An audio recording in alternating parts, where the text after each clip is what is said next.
மாட்டுப் பொங்கல் கொண்டாடுவதன் காரணம் என்ன தெரியுமா? எத்தனையோ உயிரினங்கள் இருக்க உழவு தொழிலுக்கு மாடுகள் தான் உதவுகிறது.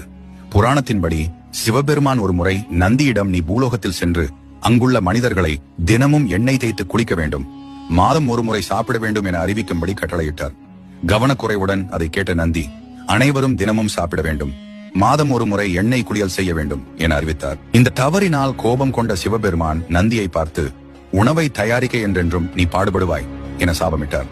இந்த சாபத்தால் பூமிக்கு வந்த நந்தி மனிதர்களுடன் இணைந்து வயல்களை உழுது மக்களுக்கு அதிக உணவை உற்பத்தி செய்ய உதவி செய்தது. அன்றிலிருந்து மனிதனுக்கு உதவியாயிருந்த மாடுகள் இன்று வரை விவசாயத்தில் பெரும் பங்கு வகிக்கின்றன. வீட்டில் மாடு இல்லாதவர்கள் மாட்டுப் பொங்கல் அன்று சிவன் சந்நிதிக்கு சென்று அங்குள்ள நந்தி பகவானை வழிபடலாம். இந்த ஆண்டு இனிய ஆண்டாக அமைய வேண்டும், கஷ்டங்கள் அனைத்தும் நீங்கி சுபிட்சம் ஏற்பட வேண்டும் என பிரார்த்தனை செய்யலாம்.